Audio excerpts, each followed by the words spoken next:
Tiang chơi cái chú Mizo nghỉ mía lộ chú lệ cái zir ngót chú zir tầm chú zir tầm number one là gì zir tầm number two chuan kan textbook kan thiam em mga kan Zirlaite kan syllabus kan thiam em mga sumi ba ka chuan zir tu dang a omani edinan kal kata le khazir kan ni chuan Calcutta Afian Kale Kazir Nin Sab Trung Katiam Turani Sab Trung Pialama Vai Trung Katiam Turani Vai Trung Pialama Bengali Tepo Hikiam Tumangu Kanho Tu Pakan Surkara Kanho Tu Pakan Tha India Ram Lairil Devahyanin LLB Thazir Beni LLB course Tetu Shethuba Arei Pe Pakani Amai roju sab trung kha trung hei thei lo bani mi gaya chuanin LLB lai te ni besia an han interviewer asoi tumpo asoi thei lo bani khatiang ang khachu ni be do wangu din helai kan Calcutta khwa an culture te sirila zir tamakan kham song engting nge Bengal ni ho hi an khosam enge an ngai poimo khangang te ka thiamang u kan khwa kan bonga he tlangwal ni Calcutta kum thuma zu omanga azu to dian han tianga ma soi tur nei lo o ke khom thi na welfare ra ka tel thi na chu ti ba ani le Bengal ni ho chuan enge ngai san yen ki chin Shilo so chia tenga kan pin tamang renga Calcutta mo ka chu amason lo chu wangin zir tam katia khan kan om na mun tin poi mo spoken English spoken Hindi Bengali kha tuna kan pastor te po pastor Lalruatkimi te po trung athiama wangin pulpit atangin kan biakina namdang inform ahu kyan Mizo trong khan asar bon sara Hindi na lutukin ha fir hua or hua artigal sabai na lawin kan tibedon mo tak atelawa so heta emle oh I'm no Indian the one lo ma and Jesus said this atu ngalpa mo achan chu trong athia kha pili pon kha poi moti kha siam u zirtam pathumna chuan nizina PhD doctorate degree an nei kangai sang kan ti na chana chu Zirlaite tuna undergraduate kan ni emo PG Zirlaite kan ni chuan sarkar na emo zong tu kan ni chuan tuna hi chuan BA BCom atok to lawani theology lai na po BD hi kan tu ko to lo tlang ko pa MTH te kan ron zir tranga mo lupuni palaw kan sanin kakakube na akin te la ni tlat to ni chu bangin zir tam katia khanin BA BCom BSc kami kha duktok lo bangu achan chu mian thiam to lu kani Mizoram competition asan to siya chu chung khatkan middle school chokidar kan ladona middle school chokidar na khachu dar bua zeti thote kim pui lonsa school bana classroom te khar chu mi tura tan chuan ke khan fair takati kalu bok sia fair takin kan han pia written kan han pia khada thing khaju PG rual an ron ni thu mai ni MCom te kha an ron ni ni chuta interview kan han pia kan huma kan hu tu ka mo pal sa ve mai kham ho khan ko ya middle school a chokidar na an tan khan e ka khoma e ni chu ka lai na ka ni chu chuta le khathiam man mi wagin interview turan local tha attend ke chu su tha te la local ni an na dil le an thiam na kha a mismatch na sa lutuk to ni chu di khop chuanin na di la yan a har to ni chu bangin kan thiam sa na ngai di ka soi tu mani chu ta interview kan han ta emego na chu an han thing ta ni mo fair taka meritati ka chuan a bai lo chu khang ho kha thing tlang kwa a middle school dar botu han ni tu ka chuan an ma hi ka lai na ta azti tu te po kha ka lai na ta inting ge kha tangwa la kha an tir nga mang mo chu bangin MA roi ko ina school dar botu ba an dil to chuan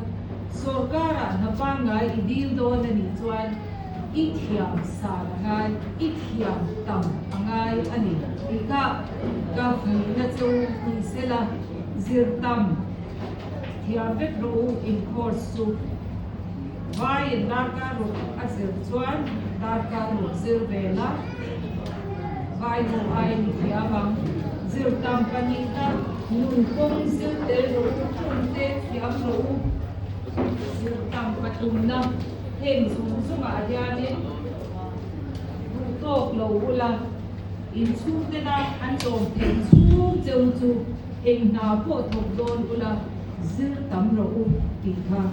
zir sam ro ti kha chu chu heng ni a har ro u ka chu de chu ka su do na chuan a zavaria kan khai khom na kan te am boina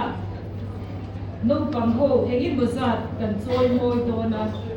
certificate te lom pui na te cash award te kan pe do na ni karil ruwa alo lama chu he no pang zong te hi pathiar te lo chuan he din mon hi in ding the ni alo thi kha in share ka du sak lu tu che ni exam ma ti chu ti chat to hian til tak in bu khom angai ni bo izir theinan ki serna tha ine angaya le khazil tura school fees pe thei turin chu le khat ine angaya in chu kwa chiat in to lo angaya khota ba chiat rup thil a then lo angaya in exam line in exam center a waina a chwa lo angaya atamani chu ba chu ka phwa se la hen tam te khwa tu rom khang zong control tu khan nang ni lo inu lei pa te pon ni lo khang zong control tu chu ka thian ani chu ba ngin he I result ko ina welfare ina a chol moi na thu che a hian number 1 a chuan pathian he na la pa ka lo me ti na chang I siam u o a dot le kan kal zel na tu ra ko la pa hui kong ye ka zuam iya pathian a kanin ha na chuan kan ho ting em ma a top nan toy ke in ka testimony kan soya civil service ka exam la ya ka exam ma sak ver khan kal ka ta changin ka exam ma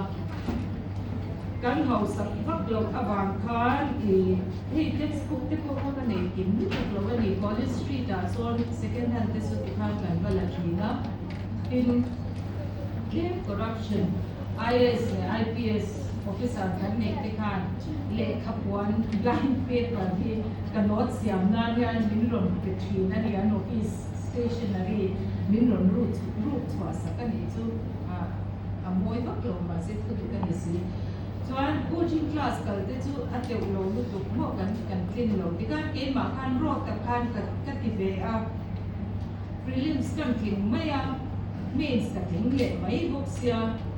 chuan interview turin ka kala kan pa ne ke kan lo in ngai zon ve de to bang khanin min shwai ni delia khan mo hi azam mon ve ni chu chuan ka thom no ha tu ko ka thom no tha ka nei lo wa mi thom no ho in ka vai interview ve ni chuan khai mi chung chuan Anisa ka thing lo wa chuan second time round tu ra khan kan exam le ka ting le ka mai sia ma se ka mi chung khan in nei kha Malayan Montira kan le ka pa ti khan on tia kan in nei le ka sia chuan kan tum ni alo Bengal ti a kan fan transfer ta de ya in nau ka pai ha la ti chuan nau pai chuan chu prelims ka chu pasal nei mai ka lo e to a ma support system de book si lo khan khuthara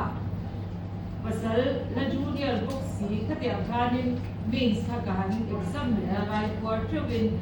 ka thing le ka mai book sia chuan interview a kan le angaya ka phapa chu ta chuan a piang to a mute pe chungin ka kal sana nu chuan in ria anga fa thake te mute la pek lai kal san chu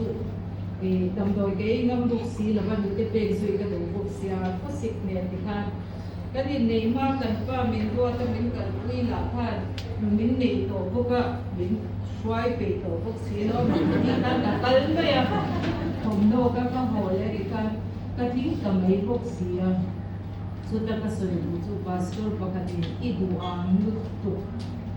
isang lom ni tinge pasal officer min do a chu ti thati ya amai ro chu ka chana chuan ka chianin hei hi min ko na ka rung bon na ni lo se tinge ka thina bo pathian ni thakani means exam English literature ka optional pakatanya ka sia lai yanin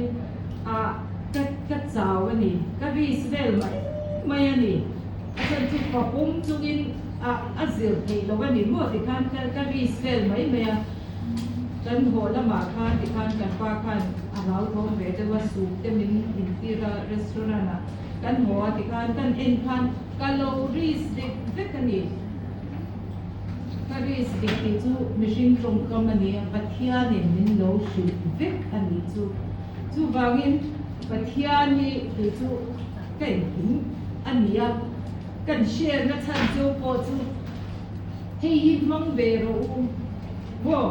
pathian chan uina pathian hi chian thabera ne ya exam na po min ui tua mang man na chang shitlamila chu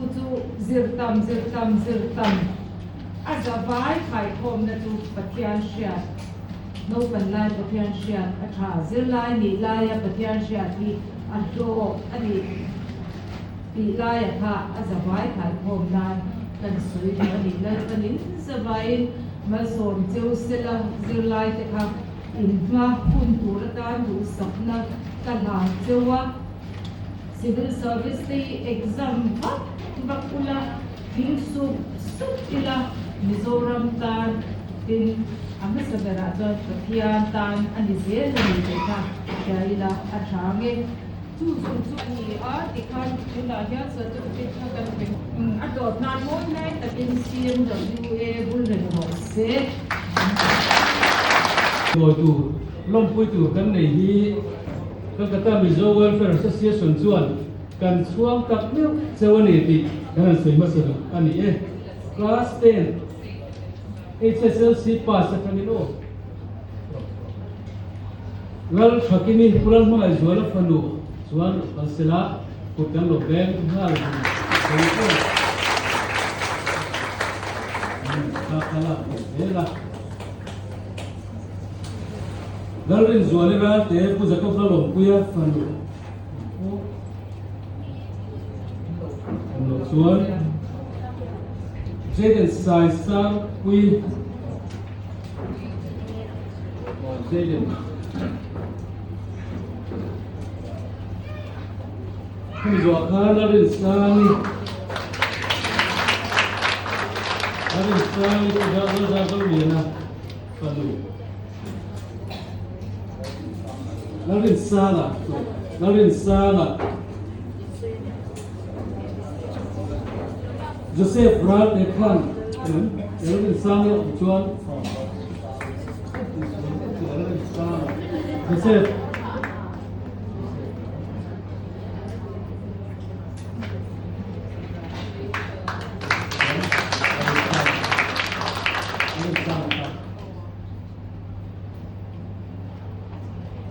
Khi dọa Khan, Joyce Vanel Keti, lên luôn liền đi, alo. Joyce zwa Vanel din sang around telun ring sela Vanel din sang around te Rabe landu saka papa SSLC Mizo khan hana landu sang rabe betul aro yana panu hana landu sangi